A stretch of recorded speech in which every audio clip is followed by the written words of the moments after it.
estamos here in Siembra. January 22nd. The year is going pretty fast here. I mean, we are almost over with the month of January 22nd. So, and good morning here in Tacoma, Washington State. Beautiful Pacific Northwest. A little rainy weekend we had. Yesterday rained a lot. That I love the rain. And then here in Siembra, Yazmin Ford with my co-host, Pastor Dennis. We sit here every third Sunday of the month. And today we're going to talk a little bit about vision and mission and purposeless. Purpose, what does that mean? You know, there is a verse in the Bible that talks about we have a purpose, and then we have also mission and vision. What does that mean? Starting the year 2023. I know a lot of people start thinking about those things beginning the year and the New Year's. What I want to do, how I want to impact this world. At least I do feel that way. That we're here for a mission. We're here with a mission, something to do. It's specifically just with our own fingerprint, and how we want to change the community, how we want to change the people that we live with, how we want to change the world, and what kind of legacy we want to leave when we leave this that we call life, right? So good morning, Pastor Dennis. How you doing? I'm doing fine. Good to see you this morning. Yes, good morning. morning. Cloudy out over here. I don't know if it's the same over there, but it's what, raining? I know it snowed a little bit yesterday in Seattle too. Yeah, it was snowing a little bit in Seattle. I haven't seen rain yet, but probably out there. It rained a little bit, snow a little bit in Seattle yesterday. And they say might have a little bit of snow today, rain, snow, everything combined. But for me, it's welcome. I mean, we have a lot going on with the environment abroad. We have a lot going on with politics too. We have what's going on in Peru. Is still an unrest in Peru, political unrest. We're talking about what just happened in California too. There was a mass shooting, 10 people died. They were celebrating the Lunar year when somebody showed up and tomorrow. Yes, is last night. It happened last night, Saturday in California, and also.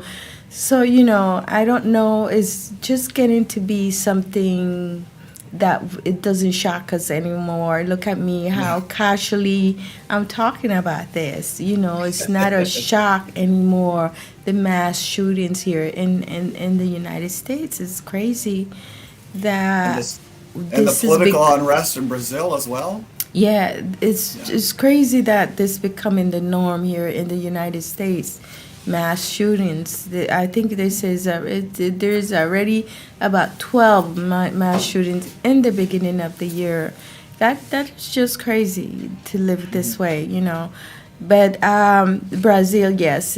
Also in the area of Africa, there's just a lot going on. So how do we want to live our life? How do we want to impact our community? How do we want to do that? It becomes to think about purpose and mission and vision, the things that are passionate to us, you know. And I think I was telling you, Pastor Dennis, the other day, for me, impacting one person in my life is I have done one thing that has shaped or changed that person's life. I think I have done my job. I would be ecstatic to know that my influence, for some reason, changed that person's life in a positive way. So we was talking about purpose and vision and mission and what is the difference between those two. And I was reading, I don't know if you have anything about those, and what is the difference between those two? I didn't specifically see anything that differentiates the two, but And vision, I think, is to me is more of what you see are the future potentials, whereas mission is what drives me forward, what uh, motivates me to move from here to there. and here I was reading, a purpose statement provides the reason or reasons for you exist. It's about why you exist, whereas the mission is about what you do and for whom you do it. Hmm. This distinction is often difficult to extract from a strategy, plans, and corporate websites. So I'm looking at, so your purpose is something that is already part of you. I would think your DNA, you come with that already. I think that's what that was saying, and Well, uh-huh. that may very well be true, um, but society has shifted a lot from kind of a dictated mindset Mm-hmm. where we do what we're told to do, um, to more of an awareness that we actually have some control over our lives.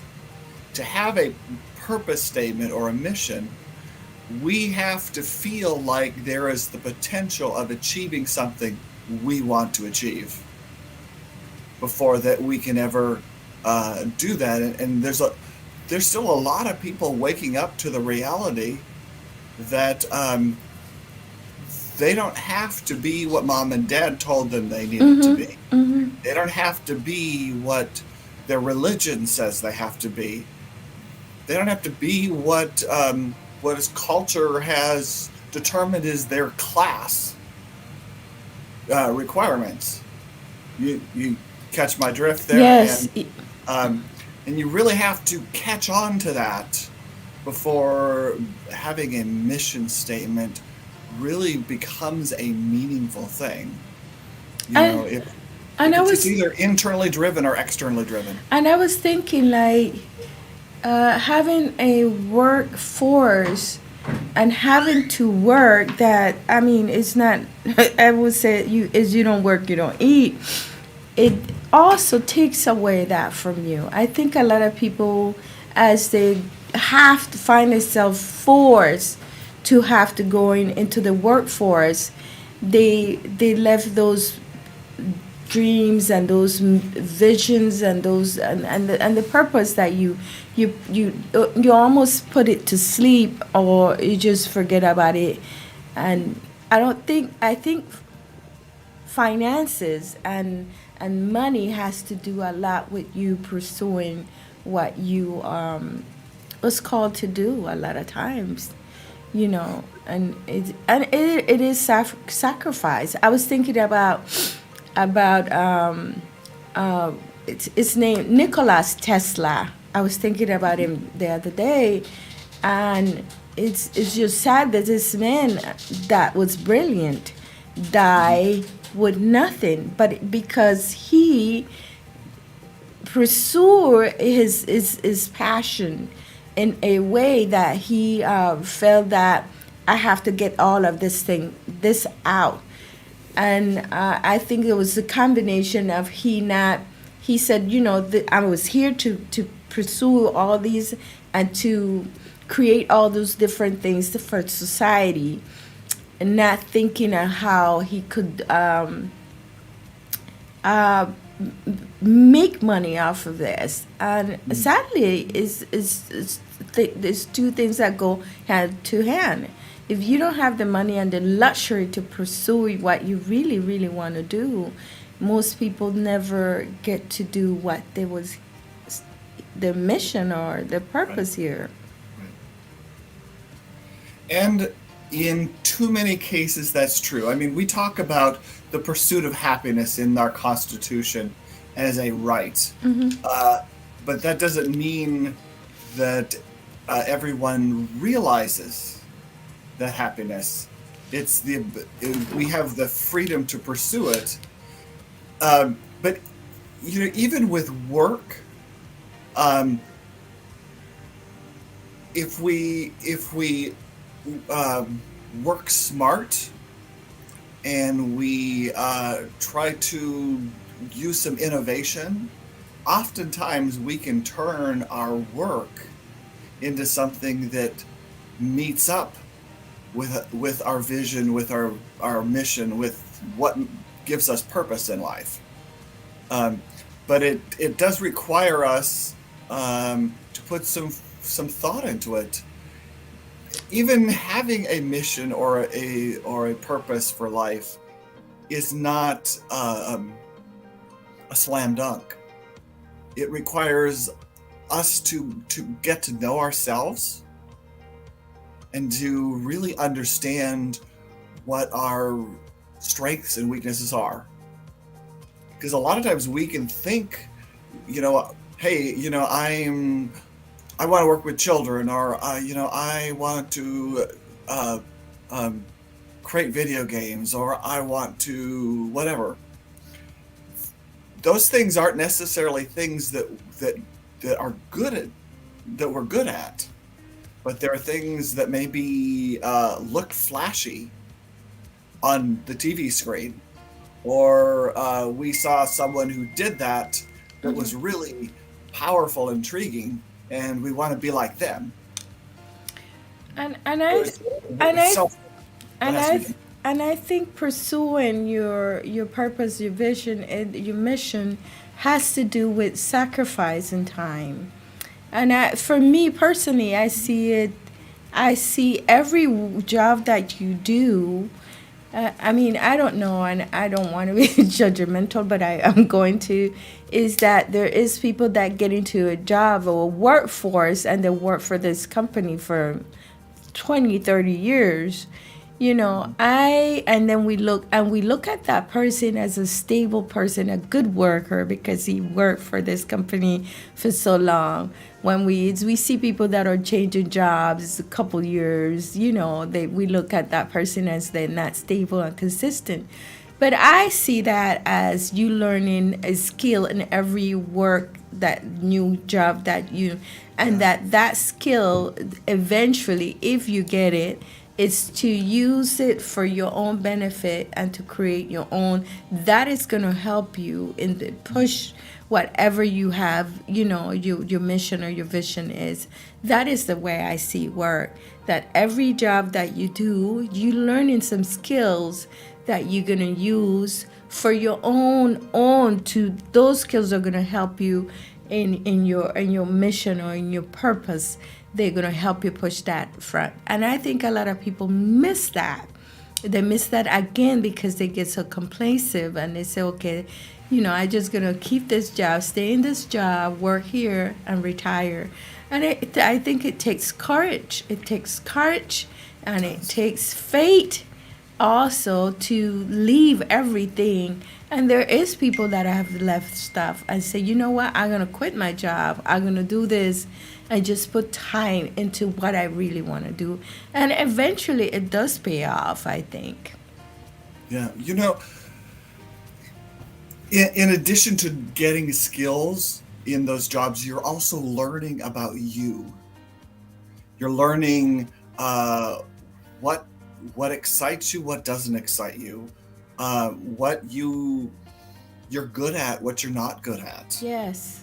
Because even with certain skills, there's some skills that some people may never really master because it's not part of who they are. It's not part of the giftings that God has put in them. It's not part of their natural whatever. But something else they can be really good at.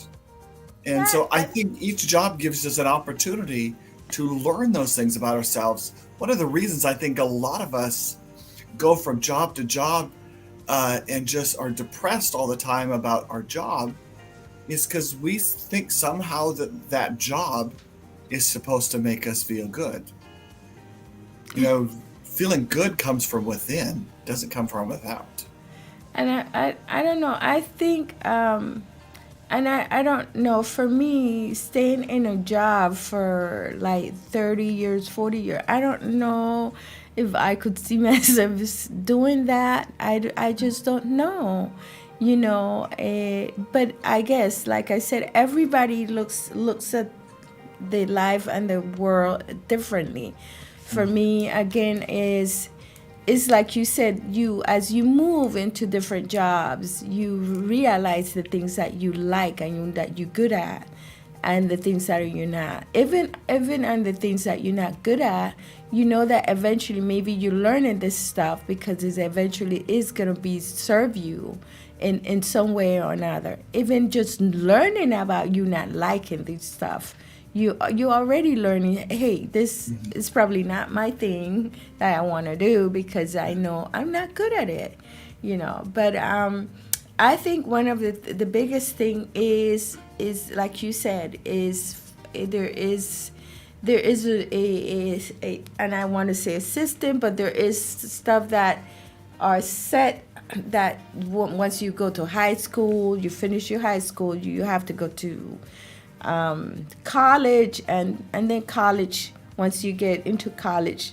that should be it for you.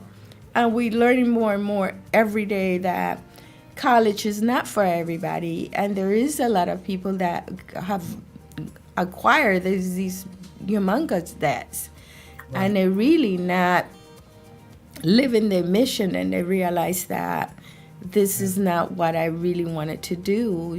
Society told me that, I have a coworker that I used to work with, and he told me, he said he wished he didn't went to college when he just got out of high school, because what he went to college, he's not really using. He owes money. He has to pay this money, and it's really not what he's working at. So sometimes, society tell us this is all these steps that you do to get into, to figure out what you love to do, and a lot of times it's just different, it's individual and it's personal, I think.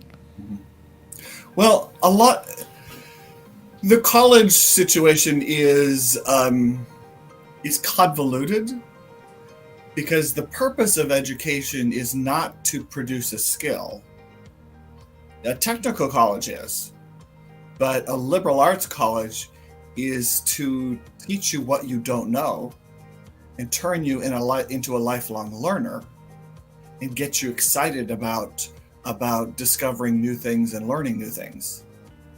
And so that a liberal arts college is not about getting something to put on a piece of paper, but it's more about self-development. But we've got there's been a huge growth in self-improvement materials just out in the public with the internet. You can do all kinds of research, and people can duplicate an education through using the internet. They don't necessarily need some letters behind it, a master's degree, bachelor's degree, doctorate degree. You can get that education. It doesn't have to come through a formal institution anymore. At one point, it did. And I'm thinking that going to school, going to college, a lot of times it's just teaching us how to work for other people. That's what I think. It's not giving us that free thinking and critical thinking that, this is just a tool that I can use for whatever I want to, instead of they teach us that this is what you're going to learn in order to go out there and work for somebody else.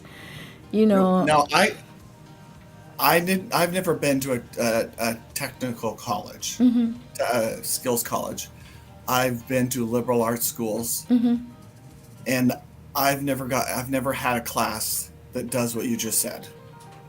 And that's one of the criticisms of college that a lot of students have, is that there's not the practice on this is what you need to do in the workplace, and this is what you don't need to do. Most liberal arts schools come nowhere close to that.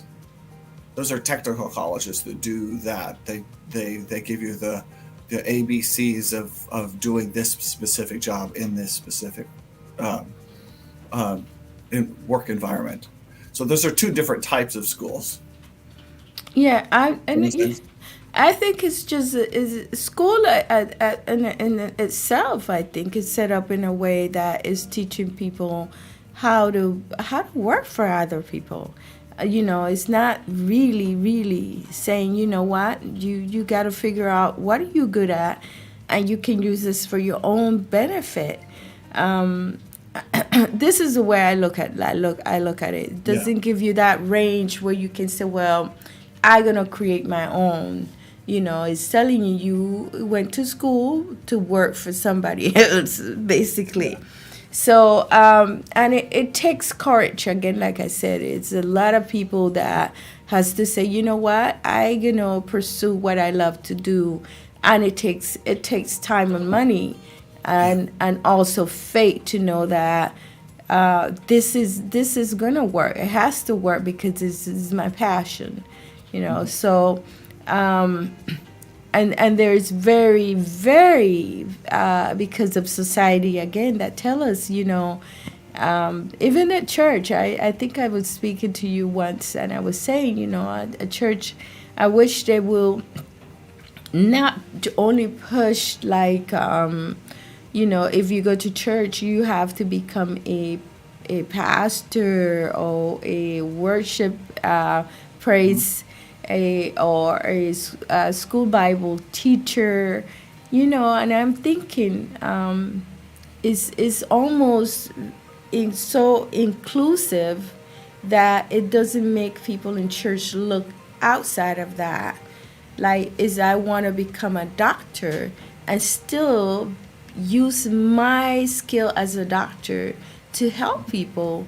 That is the way I see it. Instead of saying that the only way you can serve God is doing these, being an evangelist or being a pastor or being a missionary or stuff like that. I don't think the church go outside of that, saying, you can become anything that you want to, and at the same time it can be used to help other people. That's basically what I think we was called to do. I don't know, is I'm getting, that's basically, we are interconnected people that is I can use my skills to help this person, and then I'm doing part of my mission as a human being, right?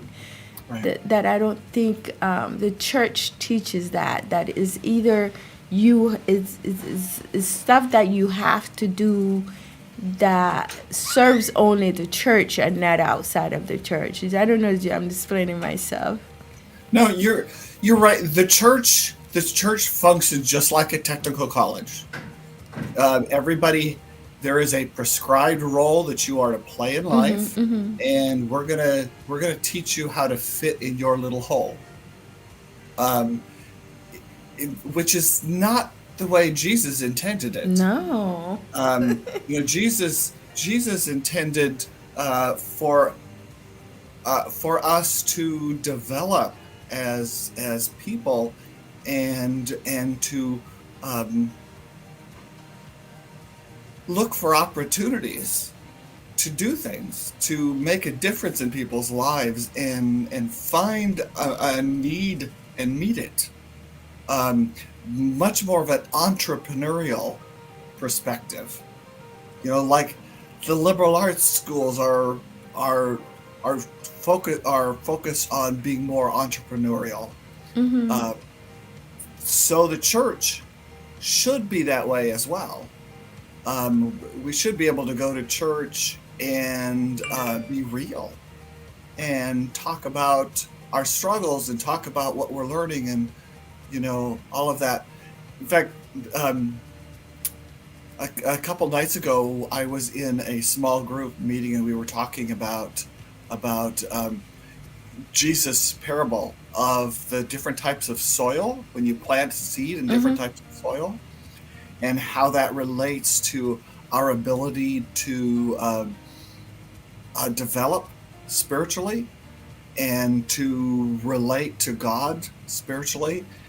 And it talks about the rocky soil. It talks about the sandy soil. It talks about the weeds, the soil with a bunch of weeds, and then the soil that has been weeded and proper nutrition in it and is ready to plant into. And how that the same thing is often true in our own lives. We're not really ready to bring new life into our personal experience, which is the entrepreneurial thing.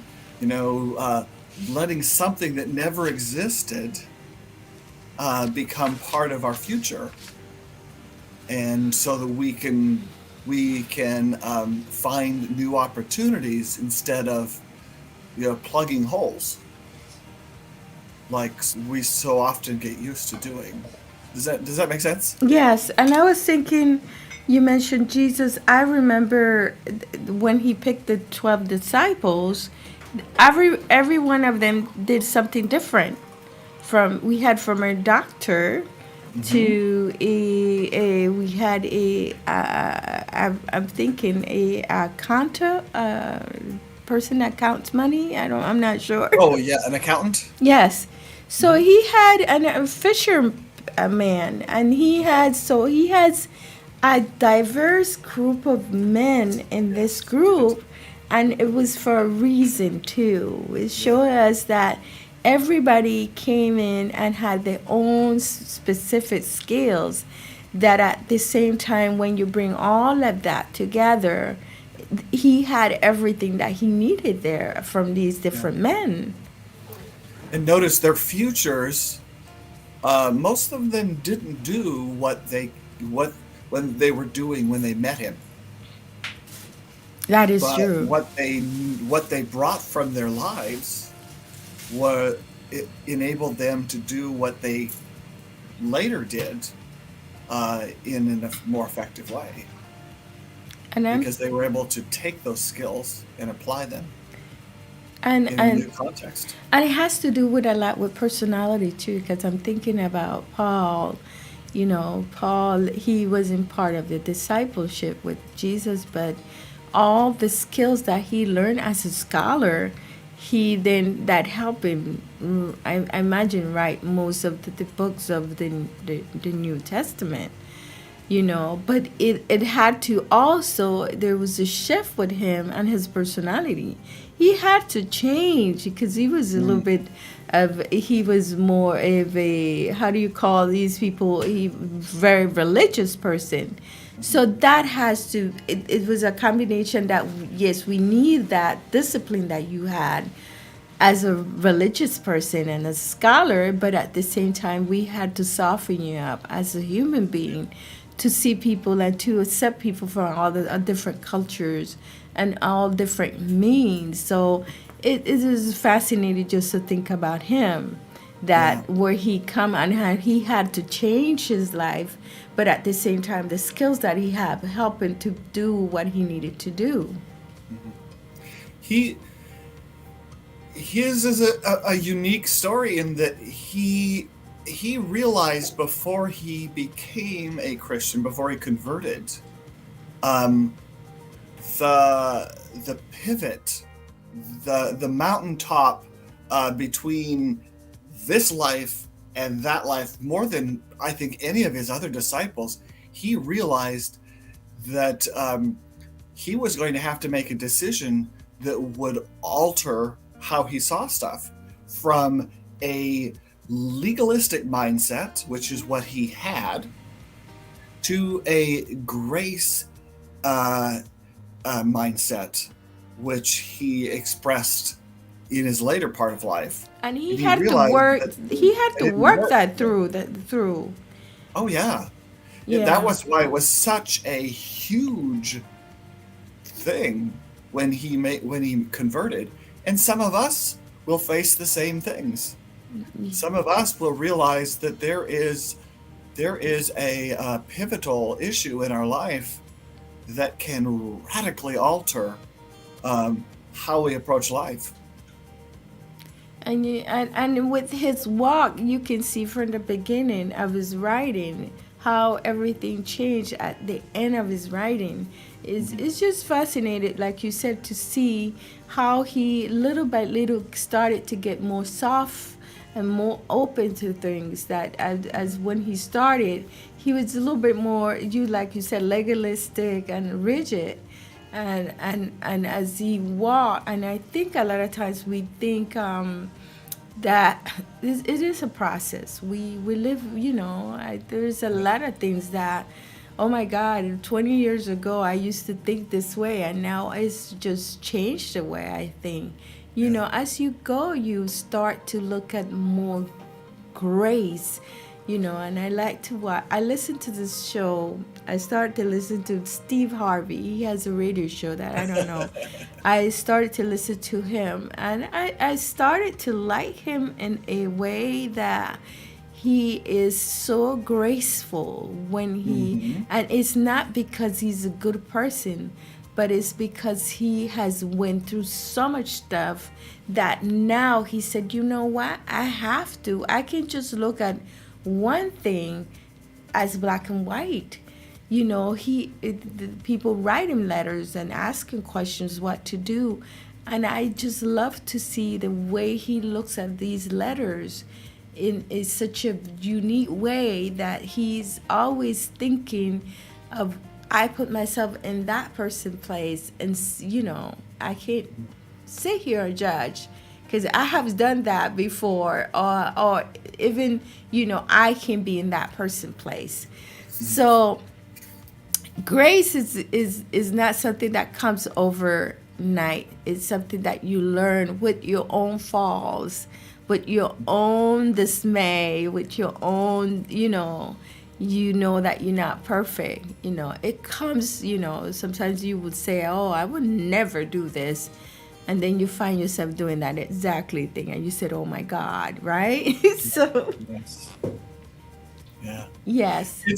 And that's all part of understanding your purpose, is having those experiences where you realize, you grapple with and you decide what your values are and what your beliefs are. And those things change throughout life too. Most of us start our lives having convictions that belong to someone else. That is true. And as life hits us and things get tough, hopefully we challenge those assumptions that someone else told us to believe, and we find out if there's truth in it or not. And if there's not truth, we find a new truth that fits what our experience is. And basically, is looking at each other. Our mission as a human being, I think everybody has their own, their own calling and their own mission here. But I think and I want to think that at BRA is to make this that we call life a better life for each other. That's what I want to think. But I want to think about people that maybe, like, I was questioning God the other day about this karma, like people that does stuff that are really, really, but bad. Let's talk about Hitler. That was his mission, to come and do this in order to wake us up as a human being, or even to just see the humanity. How do we as human beings have these two sides that are, the dark side and the good side, but I was thinking as his mission, to he had a choice, really, or he didn't have a choice. That's my question, because he is remembered and always going to be remembered for doing something so awful in history, humanity. How did you decide to become that? That is my question. Well, Hitler in light of history, he has been scapegoated in a lot of ways for all of the atrocities he's committed. As bad as what he did was, the United States was doing worse. I know. Here, to our with slavery, with the Indians, with Asians. In fact, Hitler looked to the U.S. for inspiration in how to put together his fascist regime. Mm-hmm. We were his example, and one area where he could never get the Germans to convert to American thinking was the idea that if someone had an ounce of minority blood or non-Caucasian blood, Mm-hmm. they couldn't be considered Caucasian. They had to be considered a minority. Mm-hmm. He was never able to convert the Germans to that. He did a lot of atrocity things, but he never did that. So for him, this was an era when society was really trying to improve life and trying to get smarter people and prettier people, and eliminate the element of society that could not be fixed, could not be improved upon. And they thought that that fascism was the way to do it. Mm-hmm. And so that was here in the U.S. that we developed all of that. Mm-hmm. Hitler, thank God, took our ideas and put them on full display of the entire world, which embarrassed Americans enough that they backed off of fascism. But here in the U.S., all of those atrocities were considered normal and good. Interesting. Hitler was the only one who was able to do the same things and get outrage. We did it and nobody was outraged. But Hitler did it and they were. Yeah. Some of us. You know what I'm saying? So, Hitler was a scapegoat, but thank God he did what he did, because he exposed the underbelly of what we were doing in the U.S. And it's not just here. India has done the same things and worse. India was our role model to establish that whole way of thinking here in the U.S. So it's people don't stumble upon that stuff. It doesn't happen out of the blue. It happened because that's where society was moving, and society was not smart enough to figure out how dangerous that was. And I find myself like thinking that we are like going into in the same era, not just here in the United States. Yes. But it is a choice. It is a choice to want to do good, and how do you want to be remembered? Yeah. especially having money and power. What do you want to do with that money and power? That is a choice. Because I do question God, and I said, me and my son was talking about that the other day, and he said, Mom, I don't believe in karma. And I said, I probably I'm starting to think like that too, because, and I remember David questioning God about this and saying, why it is that the evil people looks like they're getting away with stuff? Yeah. What is going on, God, with here? And he said, the sun comes out for everyone. I don't choose to send the sun just for one group of people, right? The Yeah. same thing with the rain. But you are sometimes question and said, what? How is these people get away with this stuff? Yeah. Yeah.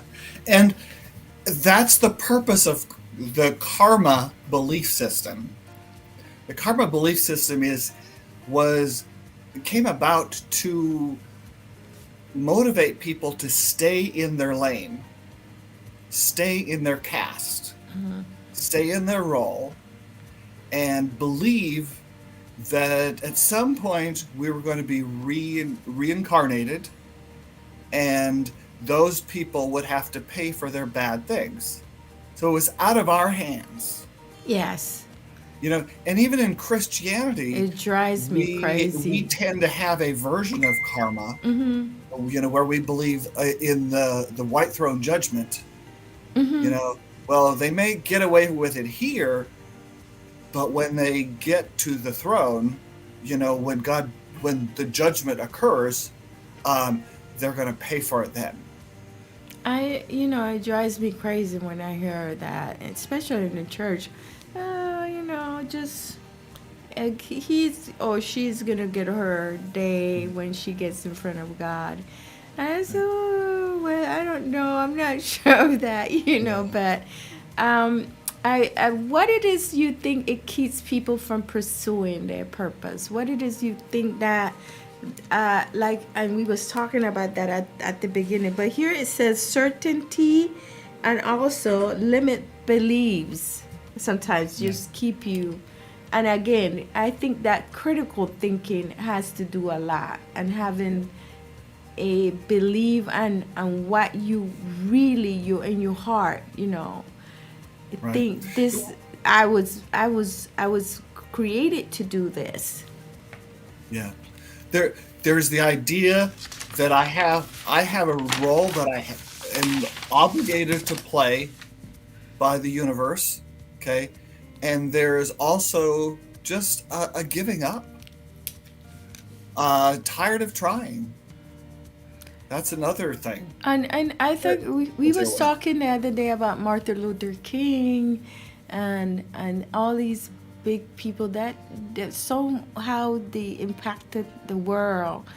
We talk about Tupac Shakur too, and I think, and I was telling you, I think a lot of times people already from a young age already can recognize that. I was talking to this guy the other day, and he was telling me that there is people that already come knowing what they're supposed to do, and there's other group of people that come in one of their purpose is to discover what they're supposed to be doing. But he was telling me, and I thought about what he said. He said there's some people that already know. They already come in and they know that this is already in there. And then there is some people that have to be slowly discover where I fit in, what I do, what I'm supposed to be doing. And I think of these examples like Martin Luther King. I'm thinking that we just celebrate his birthday. I was thinking about Tupac and people that die young. They die young, but they left their mark. They had to be something inside of them having to push them to live this way and to make sure in their short lifespan they leave their mark. There are two ways that people can make a mark on society. One of them is being able to improve the status quo and make it better. And another way is to disrupt the status quo and force us to think at everything differently. And the person who can accommodate the status quo and improve upon it is going to have it easier Yes. in making an impact. Yes. However, the disruptor, if the disruptor is able to come on the heels of dissatisfaction that's already in play, he can make an instant impact by taking advantage of that dissatisfaction and providing a solution. And I'm thinking, it's all about providing a solution is what grants success. and I'm thinking of Fidel Castro. I'm thinking, now that you're saying that, I'm thinking of him, because that's exactly what he did. You know, when you look at the Cuba, that we're looking at two Cubas in the 1940s and 30s, they had the Cuba where it was like nightlife. They say people from the United States used to go there and party because there was a lot of money going through that island. And then we had the other side of Cuba that was you see people dying in the sugarcane fields, Right. you know, a very, very poor. And he kind of decided, you know what? The 1% that runs the money and run the island has the money, but the other 99% is the people that are out there with no food. And he did bank on that to get more bodies to follow him, and they bring down that regime of the Cuban government in those period of time because of what you're saying. He disrupted, and with that disruption, he brought all these people and tell them this is the problem, and I have the solution for this. Right. This is the solution for this. Right. You know, and I mean, he I don't know if that was his obviously it is, that was his purpose, but he has not done a good service to the Cuban people, especially the poor people, has suffered for more than 50 years because of that. Right. And you know something? That makes me realize as well, that's the same story of Hitler. Hitler was a disruptor. He did the same thing as happened in Cuba. And you know, flipped the script in Germany. Whereas here in the US, all of that evil happened in an accommodating way. So it didn't get much of attention. It was just making our evil even more insidious with the slaves. And I don't know. I think when it comes to racial justice here, and I always said that United States is the pioneer of that. I like to say when it comes to the black community, because the black community here in the United States have always been front line when it comes to waking up that around the world. You know, but I was thinking even right now in France, what's going on in France right now, that they're trying to get the retirement age from 62 to 64. And I was like, I wish, and the people are on the streets, and they said, there's no way. I had a French guy saying, I'm 60 and I just came here to work more. And now they want us to work till 64. He said, there's no way we're going to do that. Yeah. And there's certain things that here in the United States, we just decide not to fight. And we just very complacent. I mean, here with 65, and they're trying to change it to 67, I don't know, 69. So, but when it comes to racial justice, I have to say that United States is the pioneer when it comes to that. The black community shows the rest of the world that, hey, and even wake up other places where these same injustices are happening. and said, you know what, we recognize that what's happening over there is the same thing happening there here, and we're not gonna go for that. But In slavery, chattel slavery is unique. The caste system is not, but civil rights movement, absolutely. yes, We are absolutely yes, the originator of that. In India has looked at what has happened in the U.S. The unmentionables in India have studied what's happening in the U.S. to bring change there. now, I was thinking of, we're talking about purpose, mission, and vision. I was thinking, do you think that there is countries, I think so. I think that there is countries that set themselves in how they want to be viewed and how they want to, how they impact the world. And I think like every country also has the mission and the purpose here too in this world. I look China, for instance. I look at China. China is the universe of industrial. I wanted to say a big word, but Industrialization. yes, I could pronounce it with my accent. And they decided that that's how they want to be. That is the impact that they want to make in this world. And I think like every country also comes with their purpose and the mission. What do you think about that? Well, I certainly don't hold up China as an example of that, because it's a lot more convoluted than that. But I do think that every country does have a value to contribute to the world. I think a lot of countries get caught up in trying to create a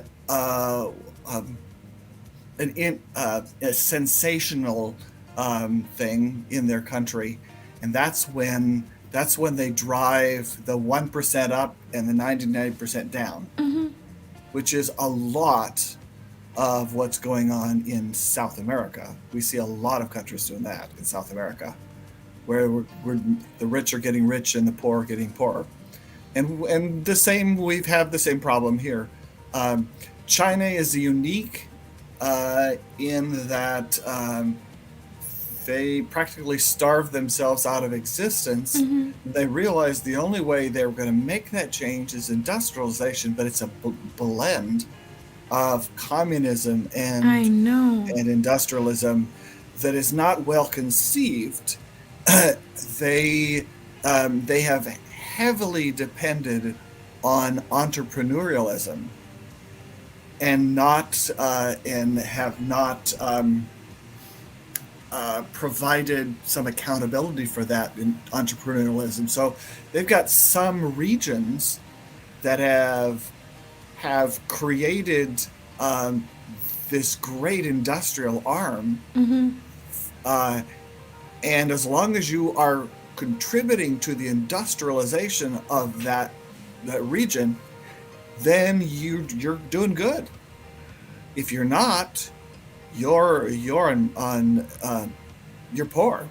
Yeah, and Poor, and they're stealing everything you've got to add to this industrial success. So people's land is being stolen, and I understand that is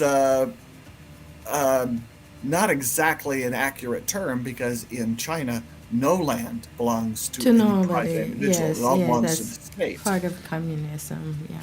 However, it is set up so that you have caretaker status over land.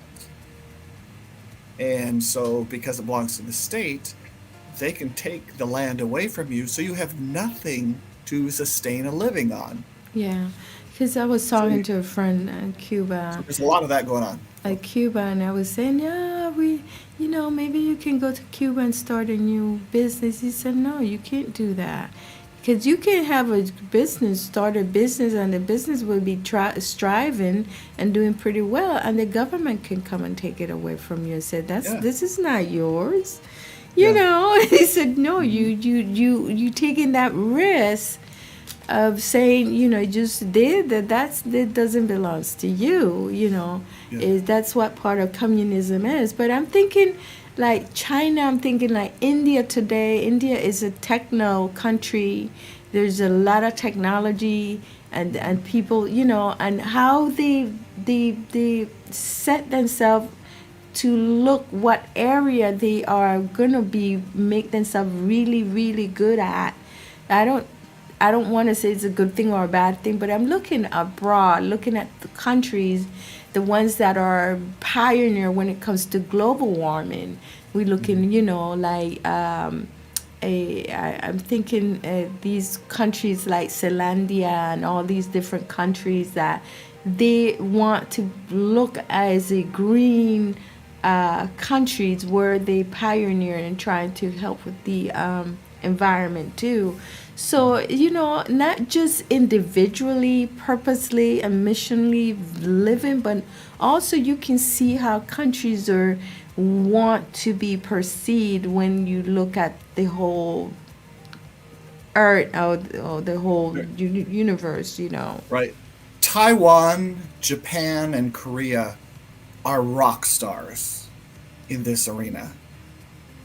They have really taken on um, what needs to happen in their culture and developed it internally, and have been able to come out punching really strongly. And you see, because of their success, all three countries have an international market that's amazing. I mean, we're buying Korean and Japanese and Taiwan products like nobody's business. Computers are heavily come from Taiwan. You know, cars and come from Korea or Japan. Yes, yes, we You know have what I'm the saying? Kias, you You know. know, whereas we've got other countries like Indonesia, Malaysia, Philippines, all of which that have tried the very same things those three countries did, Hmm. but half-heartedly, and have failed. They all took um, redistribution of land on a private level, and we were able to do amazing things. Korea, Japan, and Taiwan. Um, um, the Philippines did it, and it just made the rich richer and the poor poorer. Philippines is very, very poor.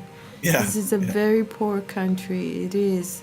Um, yeah, and you mentioned South America and all the Americas. The biggest problem in the continent of America, and most of it, I would say 95% is Spanish countries, because we look at Canada and United States, and beside that, the rest is Spanish.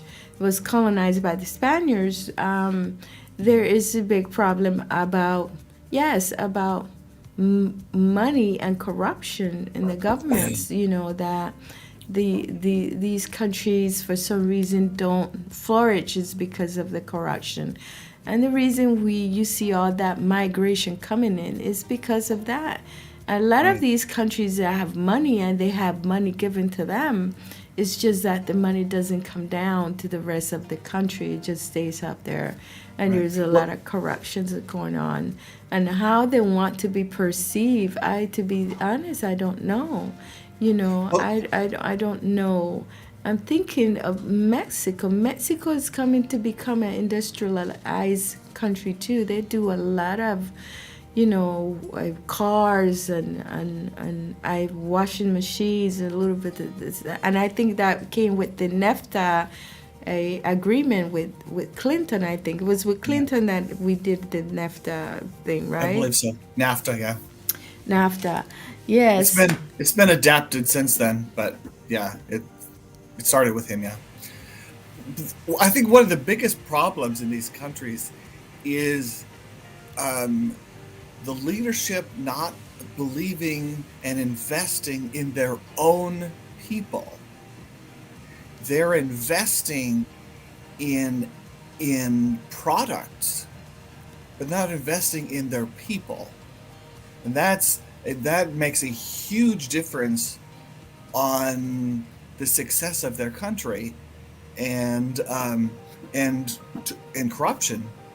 Yeah, I Because remember. you invest in product, then everybody's having to fight for access to that product, And and that's where corruption well, comes in. what's going on right now in Peru is crazy. And this lady, she doesn't want to leave. She says, I'm not going to leave. I'm not going to leave. Mhm. She was the vice president. They cool out the president, and she became president. And they don't want her there. And it's again because of the corruption. There's a lot of these countries that have money and have Yeah. resources but because of the corruption, it's just crazy that we have, I don't know how much, 40,000 people migrating for different parts of the Americas. And it is not because there's no money. There is money. It's just a lot of It's be- corruption. it's And because of a caste system. The caste system is directly tied to corruption. There's the haves and the have-nots. If you don't have it, then you have to pay for special privileges, and that's what breeds corruption. Do you understand what I'm saying? yes. And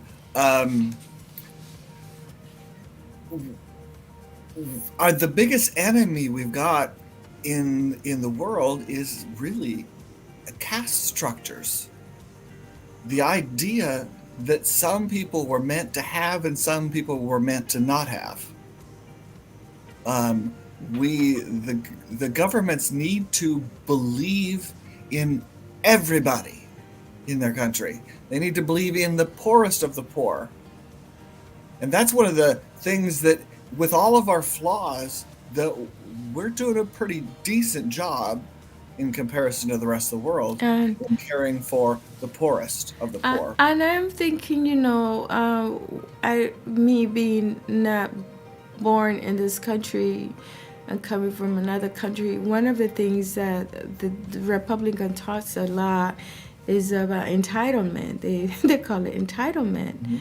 But these are social services that are people paying into them too, and it makes this country this magnet that people wants to come in here is because of that. Because it's not because it's easier to live in the United States. It's because of the opportunities that are there.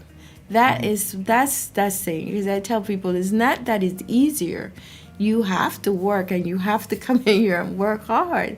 But it's the opportunities that you have people that come from other countries and have their own businesses, they just cutting grass, or just putting doing a plumbing work, or taking care of other people, and those opportunities are not created in our countries, because again, we're going back to our skills. Is somebody that comes from from Africa that used to be a nurse down there, those same skills, they can come here and open a nursing home, and use those skills to have their own businesses. Maybe in Africa they didn't have that opportunity to create that. So I think the United States is pioneer of creating opportunities, and the capitalism. I'm still, not too crazy. It has its good things and it has its things that are not too good. But at the same time, it works. It can work if you have a plan. It can work if you have a mission and a vision. It can work as you come saying, this is what I'm going to do. And you see that there is a lot of people that come from other countries and they decide, you know what? I'm going to use this for my advantage. You see it in the Asian community. They create their own little community. They have their own supermarkets. They have, that maybe in their own country they didn't have that flexibility of having the opportunities of creating that. Yeah. When people criticize capitalism, they're more criticizing free market economy without accountability. Because if there is no accountability, then it just contributes to haves and have-nots. It doesn't have to. That's where I have an awareness in modern business that if you take care of your people, they will stay around longer, and they will be better workers. And that's not the historic view. The historic view is you're just a mule. Yes, and that's where I have the problem. Like when there's no regulations, when we have private companies that really can do, whatever. And again, compared to other countries, label laws not even apply either. They don't have label laws. So we got to go back and say there is, here in the United States, there's a lot of protections when it comes to the workers. But you look that if there was if those protections wasn't there, imagine what would happen with companies. And again, the United States is a pioneer when it comes to standing up and saying, Starbucks, we're not doing this anymore. We're not going to do this anymore. But yes, so there is this love and hate about capitalism. There is this love and hate.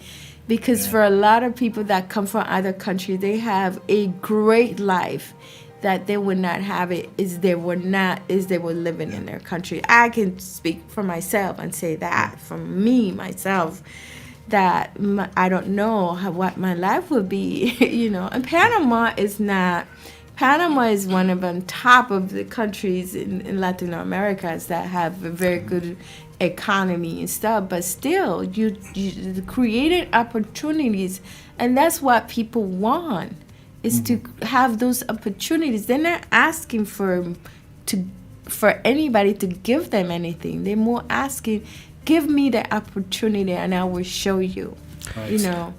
Yazmin and Pastor Dennis, good morning. Just want to remind the audience that we are transmitting through KQWZ 106.5. So we're about the hour since we started the show. So we're going just to play this quick ID for the station. And after that, we have a few more minutes for you to complete the show. But yeah, don't rush yourself. We had more time on the online station. So hold on 1 second and we'll be back. KQWC. Okay, girls, let's go. Give me a K. K. Give me a Q. Q. Give me a W. W. Give me a Z. Z. What does it say? KQWZ 106.5. 106.5 low power FM. Seek that, Washington. Low power, but lots of energy.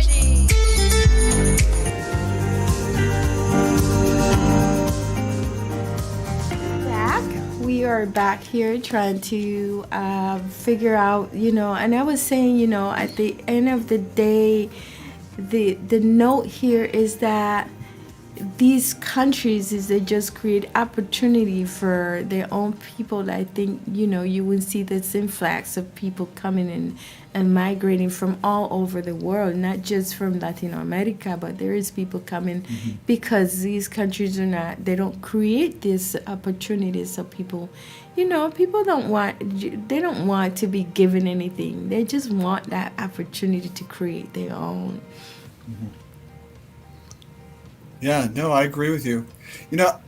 I work for the Nursing Commission, and one of the things that I have been impressed with is that it's the effort that the U.S. government, specifically Washington, takes to try to help professionals from other countries to verify their skills here in the U.S.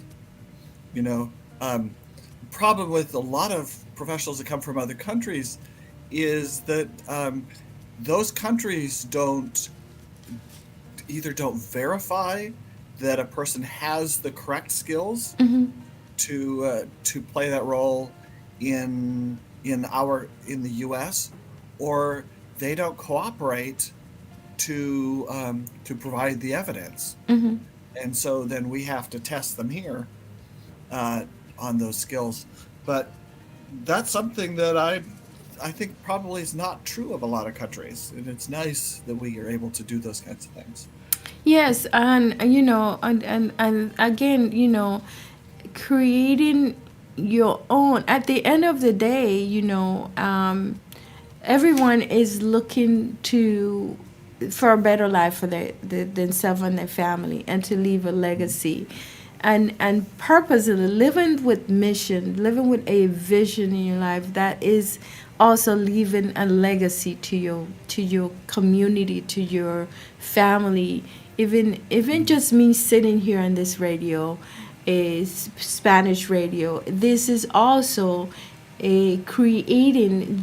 putting our little grain of salt in this community, saying hello, we are here, and we want to be incorporated in what the community is, be inclusive in the community, letting us know, that the Spanish community is also want to be part of the Washington State community, the Tacoma community, and be a voice, not only for the Spanish community, but also for all the community here. So this is, just doing this right here, we highlighting a little bit of how we want to be remembered and leaving our legacy, even when we're gone, I just wanted to bring up, I wanted to share, five steps that I found on creating a personal mission statement. One of them is giving credit where credit is due, which is basically being able to recognize in yourself what you're good at, what you're not good at, and what opportunities are there and which ones aren't. Be able to list your core values and beliefs. And in some cases, that requires us to challenge those beliefs that were given to us, to determine, is this really what I believe, or do I need to do a little bit more work here? Okay. Another one is ask where and who you want to be in life. And that requires more than just what kind of a job I want to have, because some things, some missions that we embrace for ourselves can be realized in a sundry of different work environments, different job opportunities.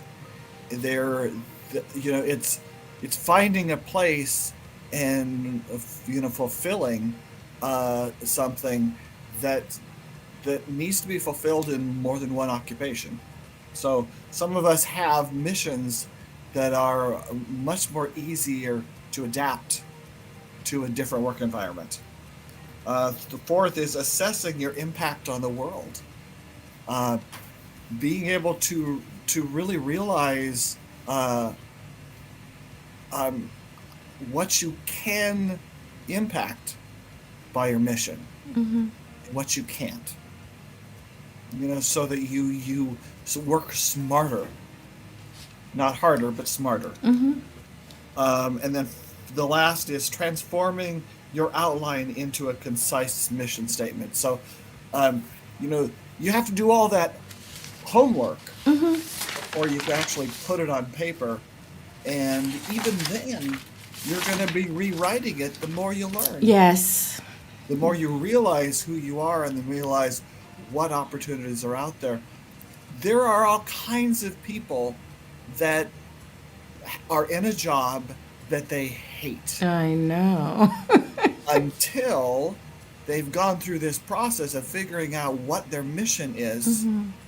And a lot of them have turned that very same job around and learned to love it. And because they were looking in the wrong direction.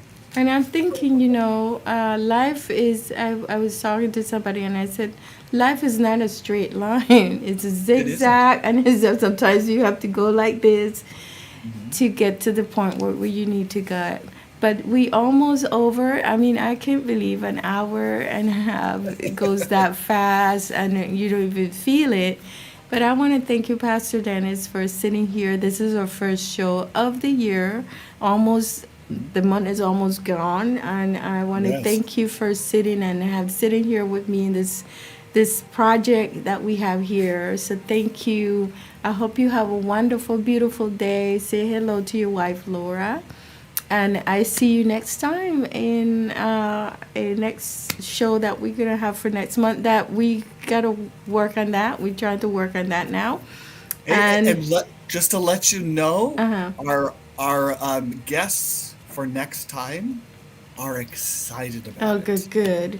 They are all on board. Yes, okay. They've watched some of our previous shows and they feel like that joining us is a real easy and natural connection. Thank you. So that's a real Thank you. Thank you, Chris, too, for coming and sitting here with us every Sunday morning.